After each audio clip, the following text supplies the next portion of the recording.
สันวันดีเลิศแล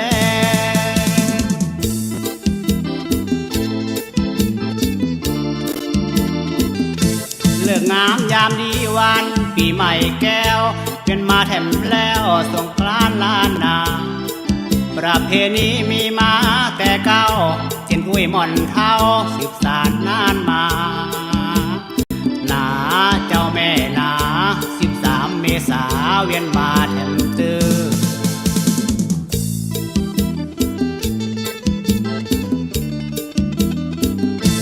ม่วนกันแถมครั้งยังเทศกาลปีใหม่สงกรานต์ชื่นบานทั่วหน้าพี่น้องบ้านไกลเร็วไวอย่าจ้าวิกมาวันจะขานลังเดินนายต้อนรับสงกรานต์ให้เฮม้วนลายจิจะโปกตัวไปไล่จะขานล่องพอฮือบนคอเศร้าเศร้าเงามองเขาของเงินทองดูเหลือตา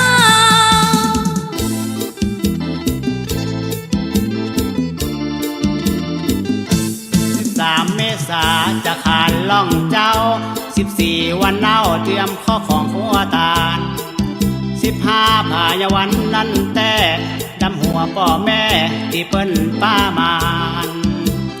เอาของครัวตาลถวายสมภารพระเถรเนรใหม่ทูบเทียนดอกไม้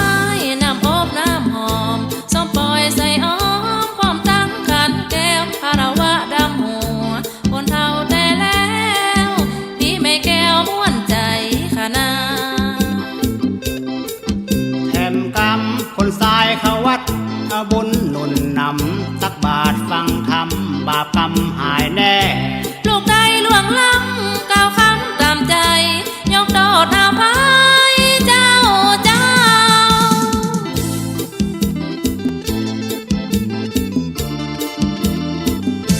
ปีใหม่เมษาเอาอาท่านเจ้ากินเหล้าเมาเหล้าเป็นธรรมดากินเมาอย่าไปเฮลำอย่าไปบุ่มบำลำศอกลำวานาเจ้าแม่นาเขาวัดไว้สากุศลบุญส่งทำบุญอุทิศกินตานไปหาผู้มอละนาทิศเหนือดอกใดทานของกินแล้วยังของใจอันใดก็มีกู้ยา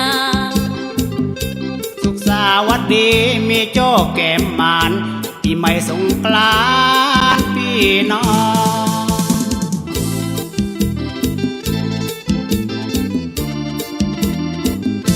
16 เมษาที่ก้องมองเจ้าปีนายน้องห้องเพลงกันไปสงกรานต์ปีนี้ม่วนแต่ดำหัวพ่อแม่ต่างบ้านโถยไปเจ้าแม่ไปจะไกลจะไกลตั้งใดบอกว่าไปแอวไปม้วนสนุกสนานแห่นางสงกรานต์จื่นบานทั่วหน้ามีสุขใจคนไกลลุ่มฟ้าบ่มีอย่างมาสุขเต้าสงกรานต์ปีนี้บ่มีหงอยเงาบ้านเปิ้นบ้านเฮาโหเล่นกันซา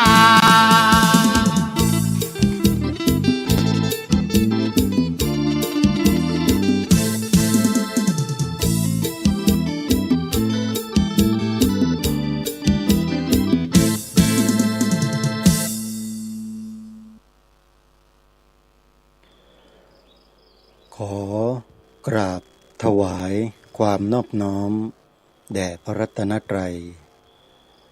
ถวายความเคารพ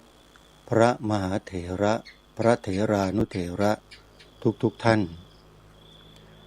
ขอเจริญสุขญาติโยมสาธุชนที่กำลังติดตามรับฟังรายการจากสถานีวิทยุแห่งนี้ทุกท่านขอนำท่านผู้ฟังเข้าสู่รายการคดีโลกคดีธรรมพบกันในวันนี้วันแรม11 ค่ำเดือน 5วันนี้ตรงกับ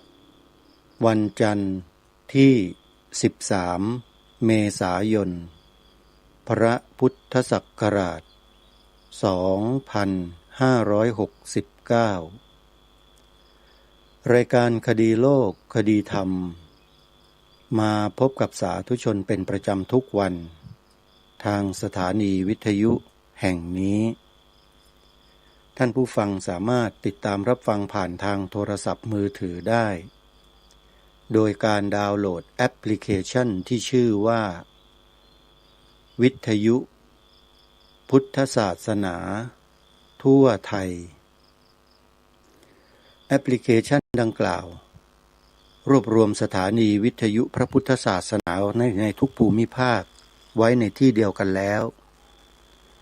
ท่านสาธุชนที่ดาวน์โหลดสามารถเลือกรับฟังสถานีใดก็ได้มีแต่รายการธรรมะดีๆที่นำมาเสนอให้ท่านผู้ฟังเลือกรับฟังได้โดยอิสระการฟังธรรมนั้นถือว่าเป็นสิ่งที่เป็นมหามงคลอย่างยิ่งซึ่งพระสัมมาสัมพุทธเจ้าตรัสแสดงไว้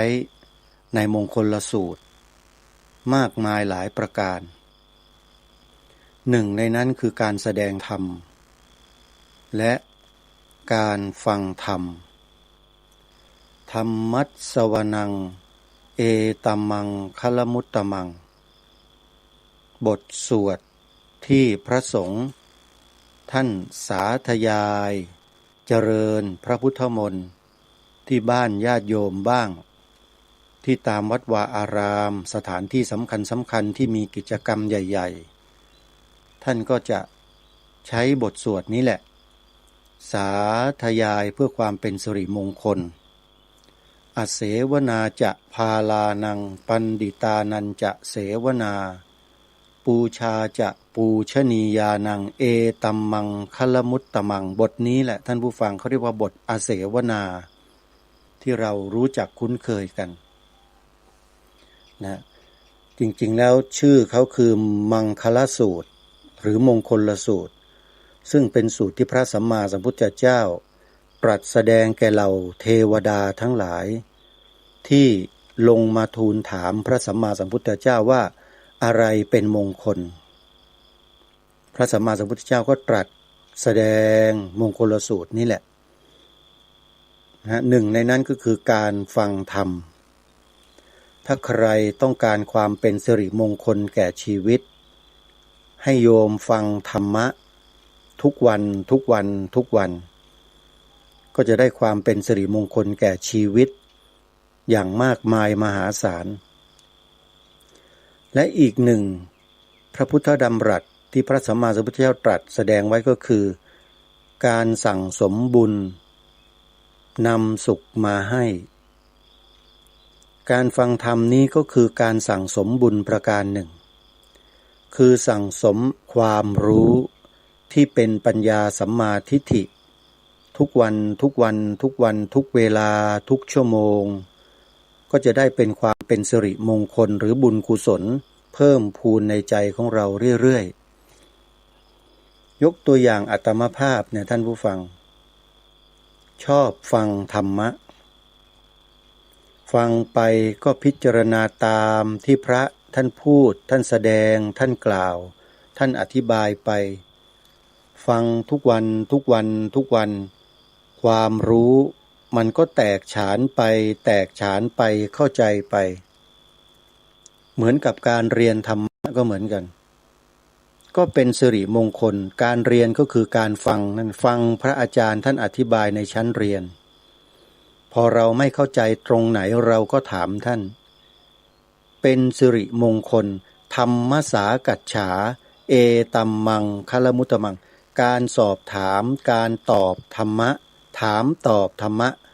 ก็เป็นมงคลสูงสุดเช่นเดียวกันอยู่ในมงคลสูตรด้วย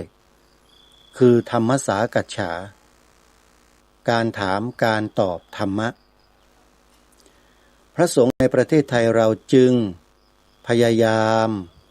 ที่จะนำความเป็นมงคลมามอบให้กับบรรดาญาติโยมพุทธบริษัทของเราอยู่เป็นปกติทุกวัน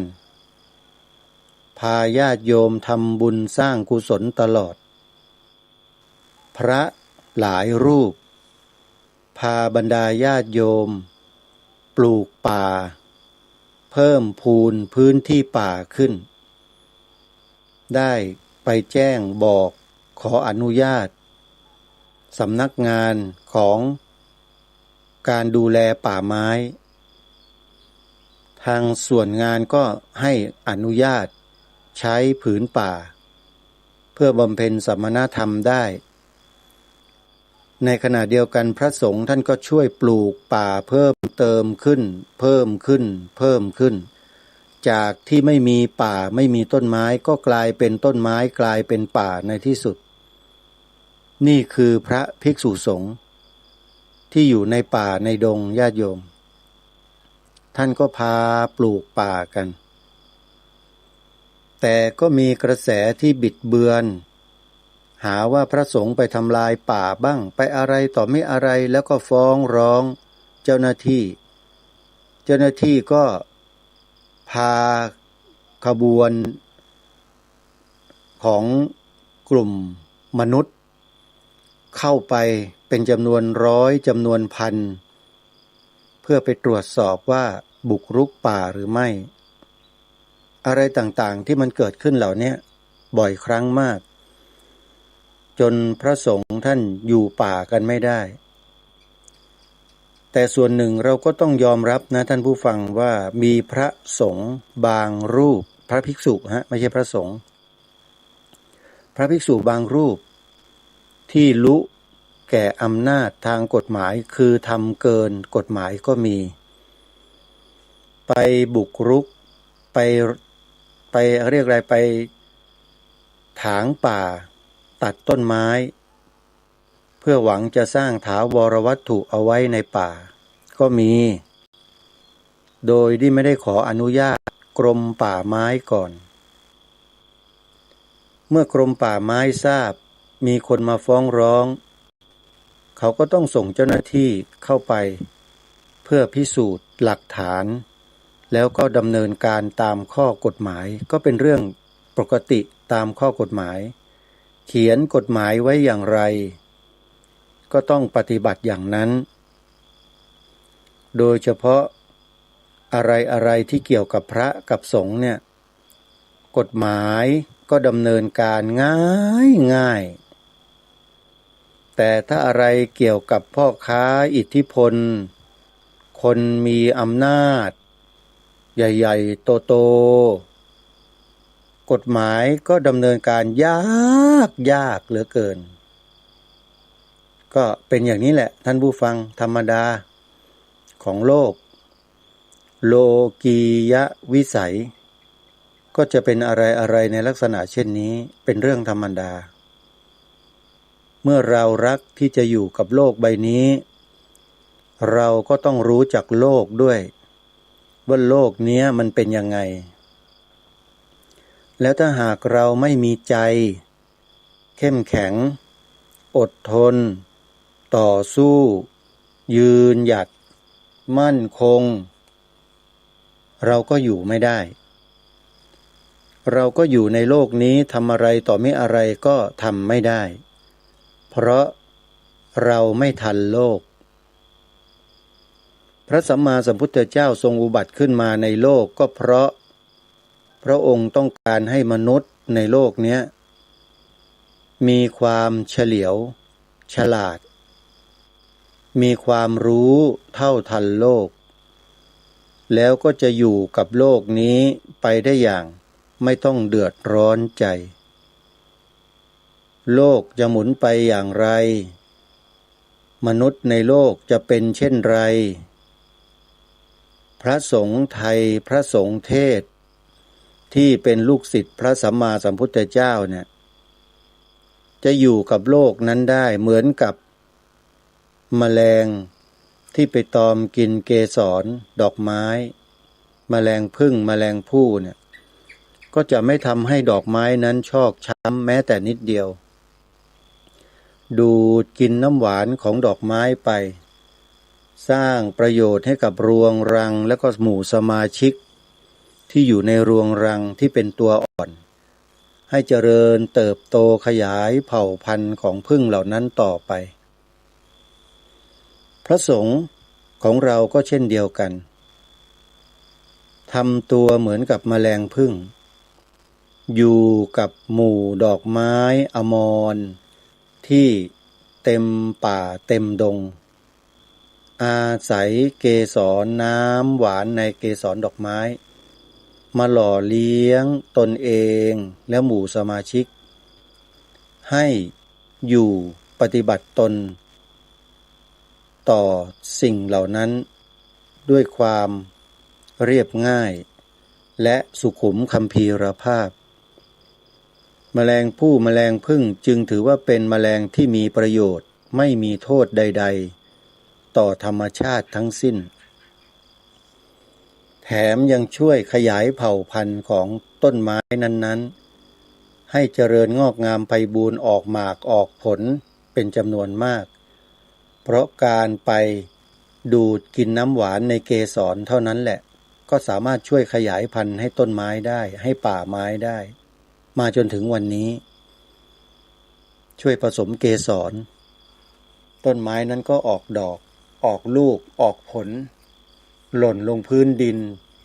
เป็นเมล็ดก็เจริญงอกงามเป็นต้นไม้ขึ้นมาเป็นไปอย่างนี้ตลอดทั้งปีทั้งชาติแตกต่างจากแมลงบางชนิดที่เที่ยวไปตอมไปกินไปดูดเอาน้ำเน่าน้ำเหม็นน้ำเหลืองจากตัวที่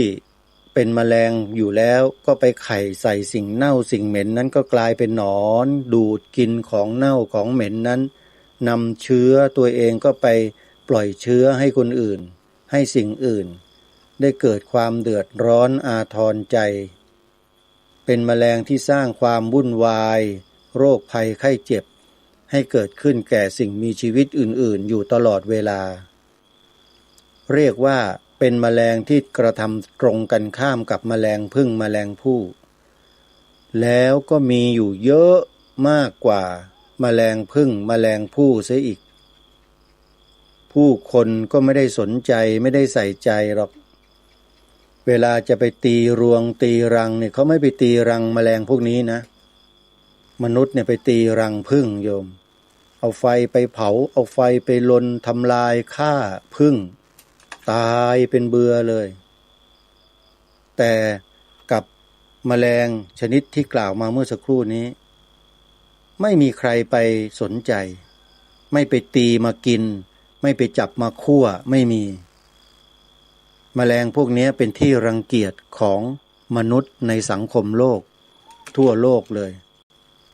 ไม่มีใครปรารถนาจะคบหาสมาคมด้วยแมลงเหล่านี้มีชื่อว่าแมลงวันญาติโยมก็คงจะรู้จักแมลงวันกันดีเนาะเวลามันบินมาตอมอาหารการกินของญาติโยมเนี่ยญาติโยมต้องรีบเอามือปัดเอามือไล่เอามือป้องไม่ให้มันเข้ามาเพราะอะไรกลัวอะไรกลัวมันนำเชื้อโรคเข้ามาในอาหารของเราด้วยแต่ถ้าเป็นแมลงผึ้งแมลงอะไรต่างๆเหล่านี้บินมาตอมเนี่ยดีใจเพราะว่าผึ้งนั้นเป็นสัตว์ที่สะอาดไม่มีโรคภัยไข้เจ็บใดๆที่จะมาปล่อยให้เราเลยมีแต่แมลงผึ้งจะไม่กล้ามาหาเราเท่านั้นแหละญาติโยม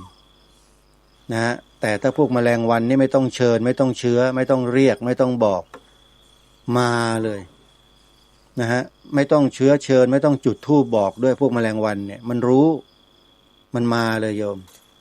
แล้วเราก็ต้องคอยไล่อยู่ตลอดจุดควันจุดอะไรต่างๆยากันยุงบ้างไล่กันจ้าละวันจนกระทั่งยากันยุงนี่ทำเป็นโรงงานอุตสาหกรรมขายดิบขายดีก็เพราะต้องการมาไล่สิ่งพวกนี้แหละแตกต่างจากแมลงผึ้งแมลงผู้นะโยมไม่ต้องลงทุนไม่ต้องลงแรงไม่ต้องกังวลไม่ต้องเดือดร้อนอยู่ที่ไหนแมลงผู้แมลงผึ้งก็สร้างแต่สิ่งที่ดีสิ่งที่มีคุณค่าให้กับโลกเพราะฉะนั้น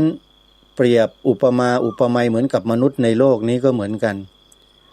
มีทั้งแมลงผึ้งแมลงผู้อยู่ในโลกและแมลงวันแมลงสาบ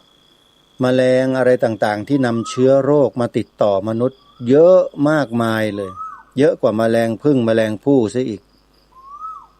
มนุษย์ในลักษณะเช่นนั้นแหละที่พระสัมมาสัมพุทธเจ้าพยายามที่จะโปรดที่จะบอกที่จะสอนเพื่อให้กลับจิตกลับใจกลับเนื้อกลับตัวจากชั่วเป็นดีนะให้มองเห็นประโยชน์โทษต่างๆที่เกิดขึ้น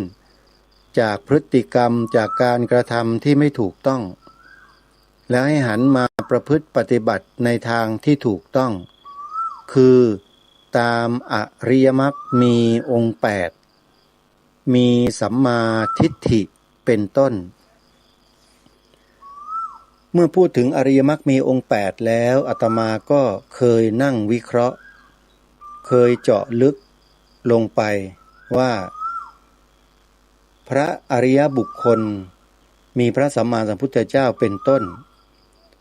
ที่ได้บรรลุถึงอมตะธรรมกล่าวคือพระนิพพานเนี่ยก็เพราะท่านเดินตามหลักอริยมรรคมีองค์8จึงสามารถเข้าถึงอริยไยธรรมระดับสูงที่มนุษย์ธรรมดาทั่วไปเข้าถึงยากคำว่าเข้าถึงยากนี่ไม่ได้ว่าเข้าถึงไม่ได้นะเข้าถึงได้ถ้าหากว่ามนุษย์คนนั้นเนี่ยได้สั่งสมบุญญาบารมีในด้านนี้มาแต่อดีตชาติแล้วชาตินี้ถ้าขนขวายสักหน่อยมีความเพียรสักนิดก็จะเข้าถึงได้ไม่ยากเพราะฉะนั้นอย่าดูถูกตัวเราเองนะโยมถ้าหากเราไม่มีบุญบารมีที่สั่งสมมาแต่อดีตชาติถามว่าเราจะมานั่งฟังธรรมะอยู่อย่างทุกวันนี้ได้ไหมเราไม่มีเวลาที่จะมานั่งฟังธรรมะได้เลยถูกไหมโยมแต่ที่เรามาฟังได้เพราะอะไรเรามีเวลาเรามีโอกาสและสุดท้ายเลยก็คือเรามีบุญคนมีบุญเท่านั้นนะที่จะได้เปิดวิทยุแล้วเลื่อนฟังธรรมะฟังพระท่านเทศน์ท่านแสดงท่านกล่าวท่านบรรยายท่านเสวนากันคนมีบุญเท่านั้นที่ได้ฟังถ้าคนมีบาปสั่งสมบาปเอาไว้ทั้งอดีตและปัจจุบันก็สั่งสมบาปทำแต่บาปเนี่ยคนเหล่านี้จะมีโอกาสได้ฟังธรรมะอย่างเราไหมโยมไม่มีเป็นไปไม่ได้ impossible ไม่ได้ฟังเลยโยมเมื่อไม่ได้ฟังแล้วสิ่งที่เขากระทำอยู่ทุกวันคืออะไรล่ะสิ่งที่นำไปสู่อบายมุขไปสู่อบายภูมิทั้งนั้นเลยลองทบทวนศีล5 ข้อดูสิโยมมนุษย์ที่กระทำไม่ถูกต้องเขาทำผิดอะไรล่ะผิดศีลผิดธรรมทั้งนั้นเลยแล้วก็เป็นอยู่อย่างเนี้ยเต็มโลกไปหมดเลยเพราะถูกกระแสมันดึงดูดกระแสที่มันเข้ามาทางตากระแสที่มันเข้ามาทางหูอันนี้เป็นกระแสหลักเลยเข้ามาทั้งทางตาแล้วก็ทางหูของเราแล้วเสร็จแล้วมันก็ลงไปสู่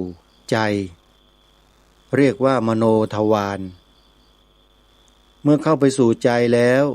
ผ่านกระบวนการไต่สวนผ่านกระบวนการเรียกว่าเคลื่อนไหวทางอารมณ์จิตก็ไปรับเอาอารมณ์นั้นแหละไปปรุงแต่งตัวที่ปรุงแต่งอารมณ์เหล่านั้นก็คือตัวชวนะจิตเป็นทั้งฝ่ายกุศลก็มีเป็นฝ่ายอกุศลก็มีเป็นกลางก็มีแต่ส่วนมากมนุษย์ในโลกจะมีแต่ชวนะที่เป็นอกุศลปรุงแต่งจิตอยู่ตลอดมากมายยิ่งกว่ากุศลนานๆจะเจอสภาวะธรรมหรือจิตที่ดีเกิดขึ้นในใจแล้วมีความสุขเกิดมีน้อยมากจริงหรือไม่อย่างปัจจุบันเนี้ย ผู้คนก็เครียดเรื่องการเป็นอยู่ของชีวิตความเครียดเนี่ยเป็นบุญหรือเป็นบาปโยมเป็นกุศลหรือเป็นอกุศลความเครียดความเครียดเนี่ยเป็นอกุศลนะเป็นอุทธัจจะกุกุจจะเป็นลูกของโทสะกับโมหะมันเกิดขึ้นมาทำให้จิตใจสับสนวุ่นวายจิตใจรุ่มร้อนไม่เป็นความสุขมีแต่ความทุกข์รุมเร้าอยู่ตลอดนี่แหละเรียกว่าอกุศลจิตอกุศลจิตถ้าเกิดขึ้นมากๆก็จะทำให้ชีวิตเราเนี่ยห่อเหี่ยวชีวิตของเรานั้นตกต่ำชีวิตเราไม่เจริญชีวิตของเรานั้นสูญเสียสมดุลแล้วอาจจะทำให้ชีวิตพังได้ถ้าเราสั่งสมอกุศลกันมากๆมันก็จะเป็นเช่นนั้นแต่ถ้าตรงกันข้ามมนุษย์ของเราสั่งสมแต่บุญเสพแต่สิ่งที่เป็นกุศลสิ่งที่เป็นมงคลอยู่บ่อยๆเนืองๆก็จะทำให้จิตใจดีขึ้นเบิกบานขึ้นสงบขึ้นชีวิตก็จะดีขึ้นไปตามจิตที่สงบจิตที่เป็นมงคลนั้นนี่แหละคือที่มาที่ไปของความสุขและความทุกข์ที่ขึ้นในใจของมนุษย์ก็เพราะเราไปดูไปฟังอะไรกันไปคิดอะไรกันอยู่จิตใจเราเนี่ยสำคัญคือความคิดเนี่ยสำคัญมากพระสัมมาสัมพุทธเจ้าตรัสยืนยันไว้เลยว่าความคิดของมนุษย์หรือจิตของมนุษย์เนี่ยสำคัญที่สุดจิตเป็นนายกายเป็นบ่าวจิตคือเจ้านายใหญ่คอยสั่งการให้ร่างกายนั้นกระทำให้วาจานั้นพูดถ้าจิตเป็นอกุศลการกระทำออกมานั้นก็เป็นการเบียดเบียนผู้อื่นและตัวเองวาจาที่ออกมานั้นก็เบียดเบียนผู้อื่นและตัวเองด้วยสำหรับรายการคดีโลกคดีธรรมที่พูดจาแบบนี้ถามว่าเบียดเบียนใครไหมยอมรับนะเบียดเบียนฮะแต่ไม่ได้เบียดเบียนคนดีนะเบียดเบียนคนที่ไม่ค่อยจะดีเท่าไหร่ไม่ค่อยชอบเพราะจิตใจเขานั้นไม่ดีถ้าจิตใจเขาดีเขาจะไม่แสดงออกอะไรจากการพูดของรายการคดีโลกคดีธรรมแต่ถ้ามีปฏิกิริยาตอบโต้ออกมาในลักษณะที่เป็นอกุศลเป็นลบขอให้ท่านทั้งหลายทราบไว้เลยว่านั่นแหละแปลว่าจิตใจข้างในเขานั้นน่ะสั่งสมอารมณ์ชนิดใดอยู่ตลอดเวลาที่ผ่านมาจึงทำให้เขานั้นเกิดอาการหวั่นไหวในใจของเขาขึ้นเมื่อได้ยินได้ฟังรายการคดีโลกคดีธรรมพูดญาติโยมลองพิจารณาดูให้ดีนะว่ารายการนี้พูดถึงเรื่องอะไรพูดเพื่ออะไรเพื่อใครเป็นประโยชน์หรือเป็นโทษต่อบ้านเมืองต่อประเทศชาติต่อพระพุทธศาสนาต่อสถาบันพระมหากษัตริย์รายการนี้พูดยกย่องพูดเทิดทูนพูดเคารพบูชาหรือพูดตรงกันข้ามญาติโยมเมื่อพิจารณาได้แล้วก็จงพิจารณาต่อไปว่าบุคคลที่ฟังรายการนี้พูดแล้วมีปฏิฆะมีความโกรธ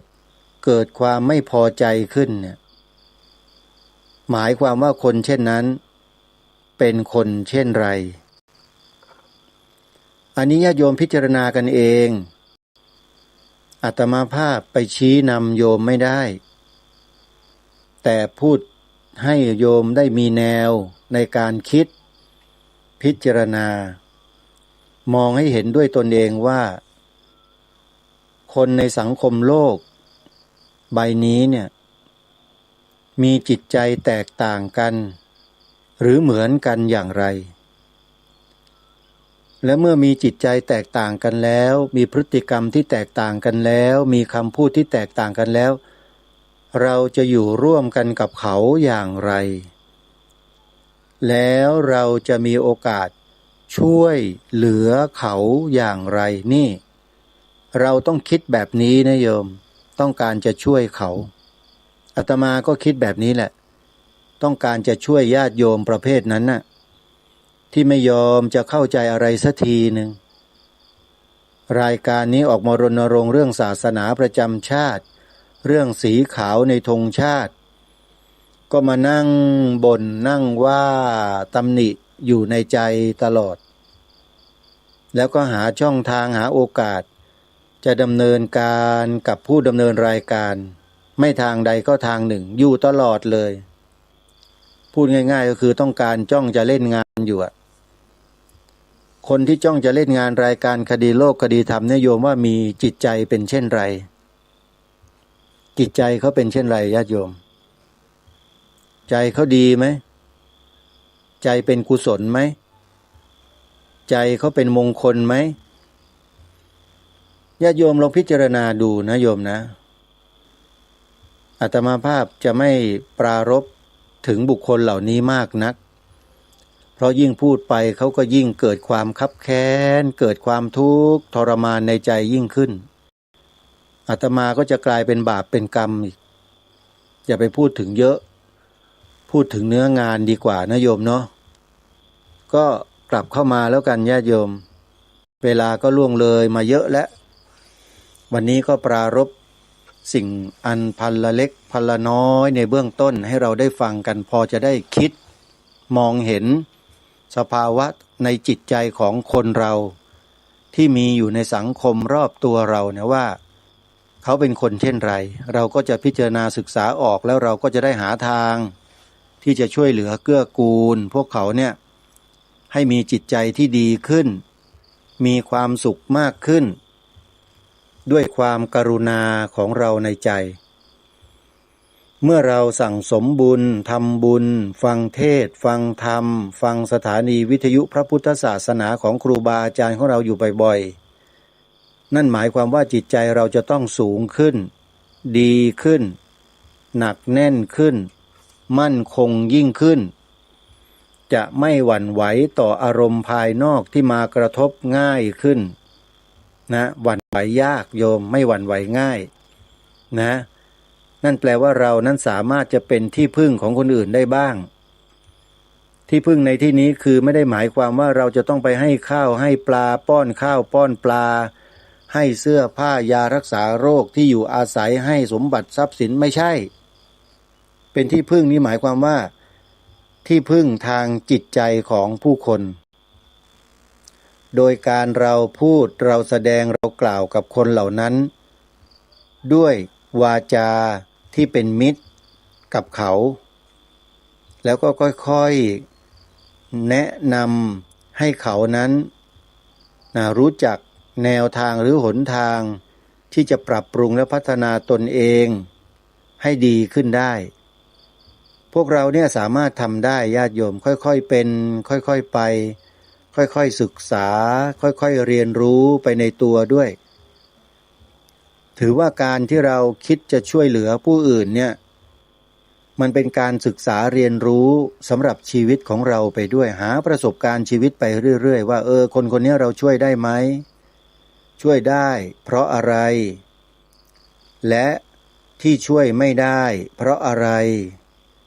เราก็จะได้รู้จุดบอดเหล่านี้ไปด้วยว่าเป็นอย่างนี้นี่เองเราก็จะรู้ช่องทางว่าคนชนิดใดหนอที่เราช่วยได้คนชนิดเช่นไรหนอที่เราช่วยไม่ได้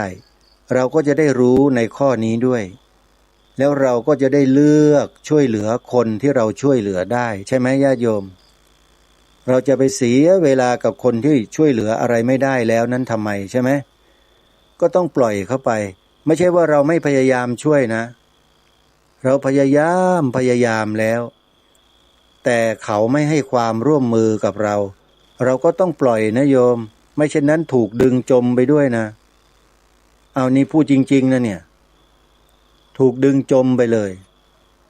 นะเพราะฉะนั้นขอให้พวกเราเนี่ยจงตั้งจิตใจเป็นกัลยาณจิตเอาไว้คือจิตใจดีเอาไว้ก่อนมองโลกมองผู้คนในโลกในแง่ดีไว้มองไว้เสมอว่าไม่มีอะไรในโลกที่เราจะทำไม่ได้ให้ระลึกคิดอยู่เสมอในใจว่าไม่ว่าเรื่องอะไรไม่ว่าปัญหาอะไร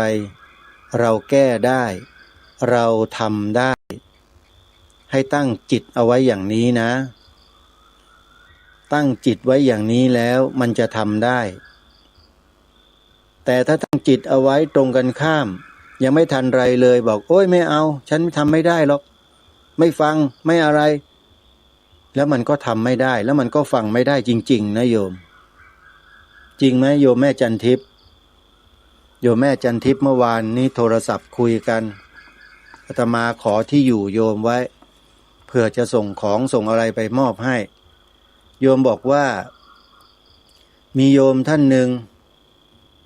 ชื่อโยมปุ๊กว่างั้นอยู่ท่าวังตาลนะเจอโยมแม่จันทิพย์ก็พูดเป็นเป็นภาษาทางเหนือนะเนาะโยมก็พูดกันบอกแม่จันทิพย์เป็นอาหยังนะท่านชอบพูดถึง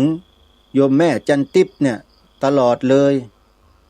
โยมแม่ปุ๊กถามแม่จันทิพย์โยมแม่จันทิพย์ก็เลยบอกอย่างนั้นอย่างนี้ก็อธิบายให้ฟังบอกว่าท่านกำลังสร้างศาลาปฏิบัติธรรมอยู่นะจะร่วมทำบุญมั่งไหมล่ะเนี่ยฉันพาคนนั้นคนนี้มาทำบุญกันหลายคนแล้วไม่ทำบุญหน่อยเหรอโยมแม่ปุ๊กก็ปวารณาไว้ว่าเดี๋ยวฉันจะทำด้วย200 บาทว่างั้นโยมแม่จันทิพย์เล่าให้ฟังก็อนุโมทนาบุญนะโยมแม่ปุ๊กนะอยู่ที่ท่าวังตาลอำเภอสารพีจังหวัดเชียงใหม่อาตมากำลังจะสร้างศาลาขึ้น1 หลังนะโยมโอกาสที่เราจะมีส่วนร่วมเป็นเจ้าภาพสร้างศาลาเนี่ยเป็นเรื่องยากนะโยม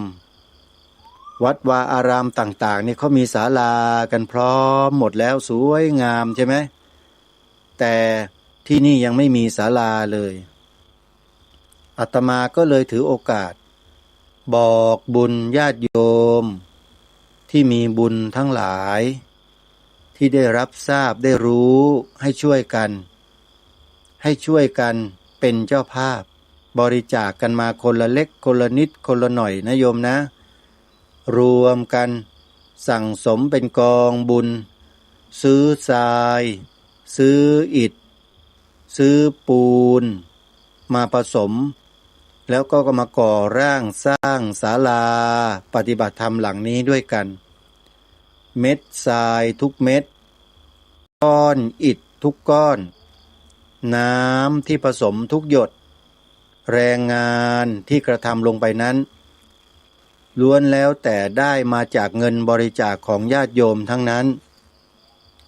ถ้าญาติโยมไม่บริจาคไม่ทำบุญไม่ช่วยเหลือให้อาตมาภาพได้ดำเนินการก่อสร้างศาลาหลังนี้ให้แล้วเสร็จศาลาหลังนี้ก็จะมีแต่โครงเหล็กที่ตั้งขึ้นอยู่อย่างนั้นเลยโยมอาตมาก็ดำเนินการอะไรต่อไปไม่ได้จึงขอเรียนเชิญเจริญพรญาติโยมสาธุชนทุกท่านนะโยมนะถ้าได้ยินข่าวประชาสัมพันธ์นี้แล้วก็ให้ญาติโยมช่วยกันเป็นสะพานบุญบอกต่อกันไปนะโยมนะรวบรวมกันมาแล้วก็ส่งต่อให้กับสายบุญของเราอย่างทางจังหวัดเชียงใหม่นี่ก็แม่จันทิพย์แสงทองแม่ฟองจันปัญญาตุ้ยเป็นต้นโ โยมแม่สุภาพกองอินอย่างเนี้ยช่วยกันโยมเป็นสะพานบุญให้กับสวนป่าสามัคคีธรรมของอาตมากันนะช่วยกันสร้างศาลาเมื่อสร้างศาลาเสร็จแล้วก็จะมีการประดับประดาตกแต่งเล็กๆน้อยๆให้ดูสะอาดตาปรับภูมิทัศน์โดยรอบนะที่นี่ยังไม่มีไฟฟ้าเลยโยมอาตมาเนี่ยตอนนี้อยู่กันมืดๆต้องใช้ไฟโซลาร์เซลล์ที่มีคุณภาพเพียงนิดๆหน่อยๆในการใช้แสงสว่างเท่านั้นเปิดพัดลมนานๆไฟก็หมดไฟก็ดับพอดับแล้วก็ไม่ได้ใช้ตลอดเลยต้องรอตะวันขึ้นดวงอาทิตย์ขึ้นซะก่อนให้ดวงอาทิตย์ชาร์จแบตเตอรี่สักพักหนึ่งไฟก็จะเริ่มมีใช้บ้างใช้ได้เฉพาะแสงสว่างแล้วก็พัดลมชั่วระยะเวลาสั้นๆโยมนี่คือสิ่งที่สวนป่าสามัคคีธรรมของอาตมาภาพได้รับความลำบากในตอนนี้ไม่มีไฟฟ้าใช้นะโยมไปขอทางการไฟฟ้าทางอบต.ทางผู้ใหญ่บ้านกำนันเขาบอกว่าเพียงแค่สถานที่แห่งเดียวเนี่ยไฟฟ้าเขาไม่มาต่อให้หรอกต้องรวมตัวกันเป็นกลุ่ม10อะไรแล้วเขาเรียกว่า10หลังคาเรือนนะถ้ามี10หลังคาเรือนครบเมื่อไหร่ขอไปที่การไฟฟ้าแล้วเขาจะมาติดตั้งระบบไฟฟ้าให้ว่างั้นใครที่มีกำลังภายในในเรื่องของการติดตั้งไฟฟ้าเดินไฟฟ้าเข้ามาใช้ได้บ้างโยมช่วยแนะนำอาตมาหน่อยนะอาตมาเดือดร้อนมากเลยไม่มีไฟฟ้าใช้จะหุงหาอาหารข้าวปลาจะทำอะไรต่อไม่อะไรเหมือนกับคนที่เขามีไฟฟ้าเนี่ยทำไม่ได้นะโยมได้แต่ใช้แสงสว่างและเปิดพัดลมไล่ความร้อนแค่นี้ไฟก็ไม่พอใช้แล้วโยมจะติดเครื่องปั่นไฟฟ้าก็กระไรอยู่ไม่คุ้มค่าเลยน้ำมันก็แพงที่สุดในโลกประเทศไทยตั้งแต่ตั้งประเทศมาเนี่ยไม่เคยเจอการขึ้นราคาน้ำมันสูงลิบลิ่วขนาดนี้มาก่อนอาตมาภาพก็เพิ่งเคยพบเคยเจอนี่แหละโยมแล้วเชื่อว่าญาติโยมทุกคนก็เพิ่งจะเคยพบเคยเจอเหมือนกันเนาะไม่มีรัฐบาลไหนที่เก่งเหมือนกับรัฐบาลนี้นะ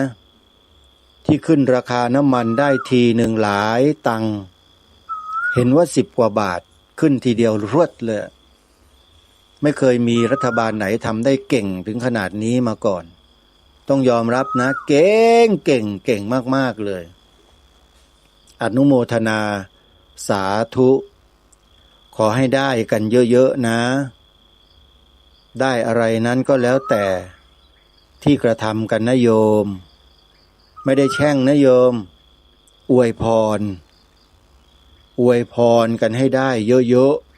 ๆทำสิ่งใดก็ให้ได้สิ่งนั้นเยอะๆนะโยมนะเอาละญาติโยมพูดถึงโยมแม่จันทิพย์แสงทองโยมแม่ปุ๊กเล่าให้ฟังว่าฟังรายการวิทยุของเปิ้ลพูดถึงแต่แม่จันทิพย์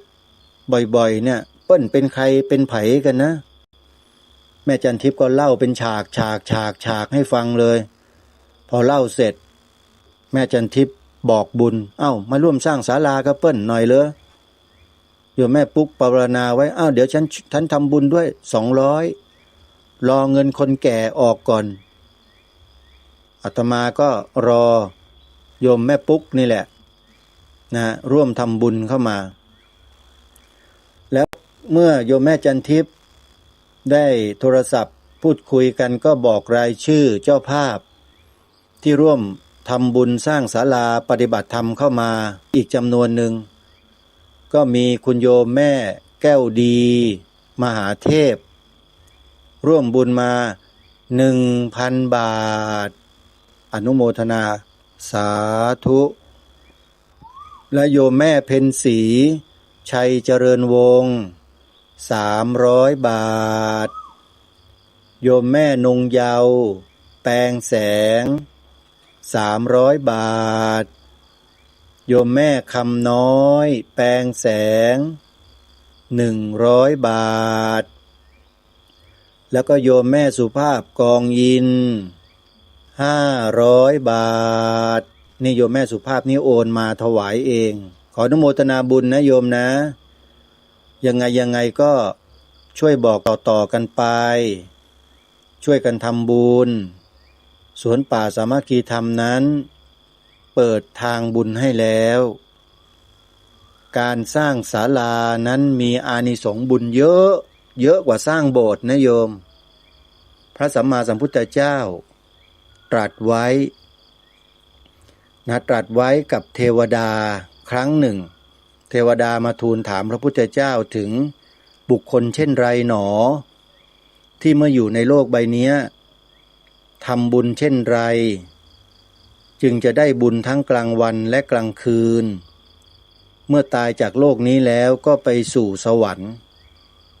พระสัมมาสัมพุทธเจ้าก็ตรัสตอบเทวดาว่า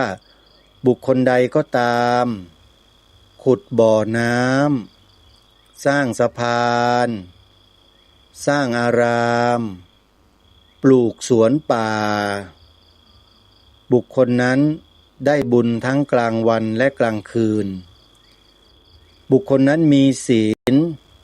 รักษาศีลตายแล้วก็จะไปสู่สวรรค์โดยส่วนเดียวเพราะฉะนั้นอานิสงส์ของการสร้างอารามสร้างที่อยู่อาศัยคือศาลาเนี่ยโยมได้อานิสงส์มากตามที่พระสัมมาสัมพุทธเจ้าตรัสไว้สูตรนี้มีชื่อว่าวณโรปะสูตรวแหวนนอหนูวณสระโอรอเรือปอปลาโรปะสูตรโยมไปพิมพ์ใน Google ใน YouTube ใน Facebook ใน TikTok หรือวณโรปะสูตรคำนี้นะโยมก็จะได้อ่านเลยเป็นเนื้อหาที่อยู่ในพระไตรปิฎกที่พระสัมมาสัมพุทธเจ้าตรัสตอบแก่เทวดาที่มาทูลถามพระองค์ว่าคนที่อยู่ในโลกมนุษย์เนี่ยกระทำเช่นไรหนอถึงจะได้บุญทั้งกลางวันและกลางคืนพระพุทธเจ้าก็คือคนที่ขวนขวายขุดบ่อน้ำสร้างสะพานปลูกสวนป่าสร้างอารามหรือศาลาต่างๆเนี่ยที่อยู่อาศัยที่อยู่อาศัยเป็นศาลานี่แหละได้บุญทั้งกลางวันและกลางคืนเมื่อตายจากโลกนี้แล้วบุคคลนั้นต้องมีศีลด้วยนะปฏิบัติตามศีล5เนี่ยไม่ใช่ปฏิบัติแบบบริสุทธิ์นะโยมแต่ปฏิบัติตามศีล5ได้มากได้น้อยไม่สำคัญแต่ขอให้ปฏิบัติตามนั้นตายจากโลกนี้จะขึ้นสวรรค์ทันทีเพราะฉะนั้นญาติโยมสวนป่าสามัคคีธรรมนั้นปลูกป่าปลูกสวนป่านะขุดบ่อน้ำแล้วยังไม่มีเจ้าภาพเลยเนี่ยบ่อน้ำบาดาลเนี่ยใครจะเป็นเจ้าภาพโยม 17,000 บาทไม่แพงนะโยมขุดน้ำบาดาลได้เนี่ยในราคานี้โยมไปหาเถอะที่เชียงใหม่เนี่ยขุดไม่ได้ในราคานี้เชื่อไหมสูงกว่านี้เยอะแต่ที่เนี่ยได้ในราคา 17,000 ใครจะเป็นเจ้าภาพขุดบ่อน้ำแล้วรับอานิสงส์บุญตามที่พระพุทธเจ้าตรัสไว้นี้นิมนต์และเชิญนะโยมทั้งพระทั้งโยมทำบุญได้เลยครับผมไม่ปิดกั้นนะใครก็ได้จะร่วมบุญขุดบ่อน้ำหรือจะช่วยส่งเสริมการปลูกสวนป่าหรือจะสร้างศาลาในตอนนี้ที่กำลังก่อสร้างอยู่ซื้อปูนซื้ออิฐซื้อหินซื้อทรายซื้อเหล็กซื้อวัสดุซื้อหลังคาซื้ออะไรต่อไม่อะไรนี่จะต้องใช้อีกเยอะเลยโยมแม่จันทิพย์บอกบุญต่อเด้อช่วยกันญาติโยมที่ฟังจากสถานีวิทยุวัดสามชุกจังหวัดสุพรรณบุรี ก็มีคุณโยมท่านหนึ่งเป็นเจ้าของร้านขนมทองม้วนโบราณแม่แป๊ดอยู่ในตลาด100 ปี3 ชุกนี่แหละเมื่อวานนี้ชวนลูกชายคุ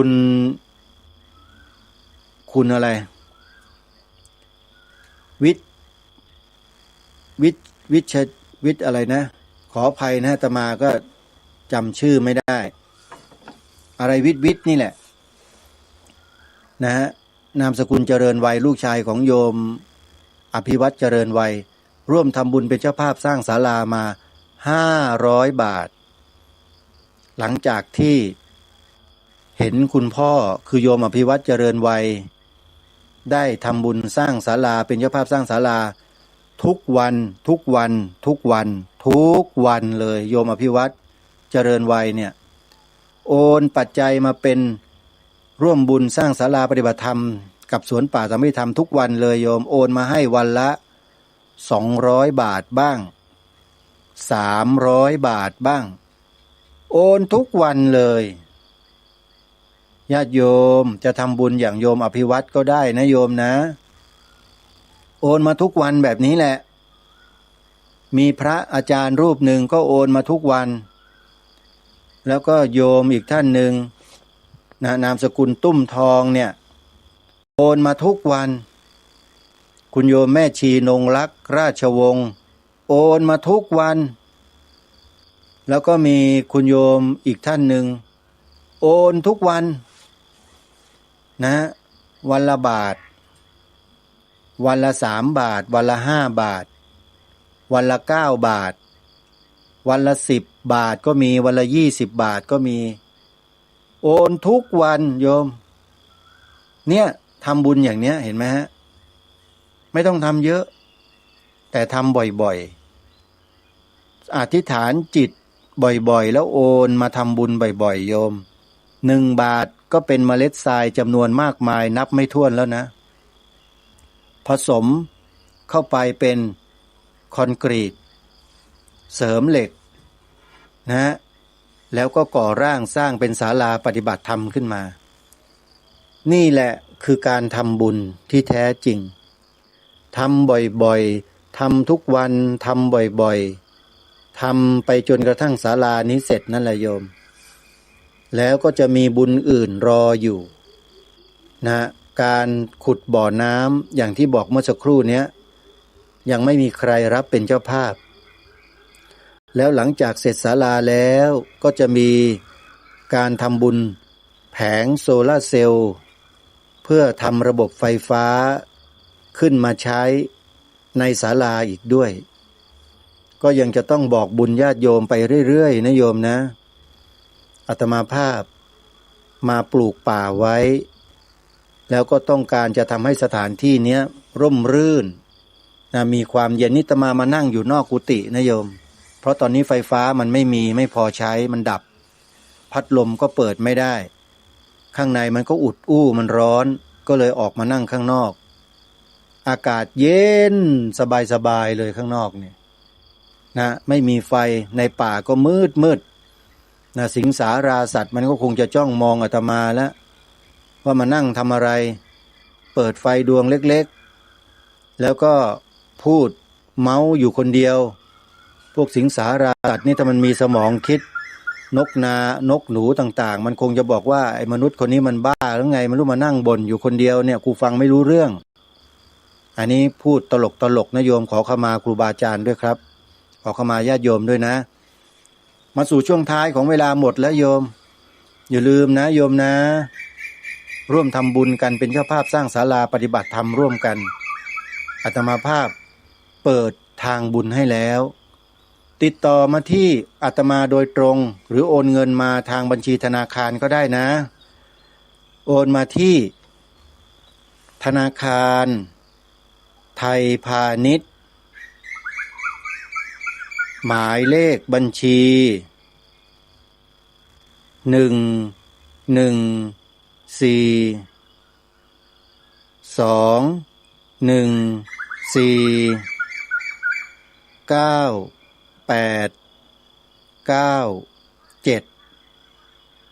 ชื่อบัญชี พระปลัดนรงค์ฤทธิ์ตรวจสอบบัญชีนิดหนึ่งโยมว่าตรงหรือไม่นะชื่อนี้ ถ้าจะโอนทางพร้อมเพย์โทรศัพท์ก็หมายเลข 0 9 4 6 6 2 6 9 3 5เป็นเบอร์โทรศัพท์ด้วยนะโยมนะตอนนี้นกกาก็เริ่มส่งเสียงร้องรับตะวันกันแล้วนะตอนนี้เวลาก็เป็นช่วงเช้ามืดกำลังจะสว่างเสียงนกในสวนป่าสามัคคีธรรมของอาตมาเพื่อนๆอาตมาเนี่ยก็ส่งเสียงปลุกในตอนเช้าเงี้ยทุกวันโยมลองฟังเสียงเถอะเนี่ยมีนกอะไรบ้างนะเมื่อครู่นี้เป็นกาเหว่าแล้วก็มีนกกระปูดนกกระจิบนกกางเขนนกอะไรต่อมีอะไรเต็มไปหมดเลยโยม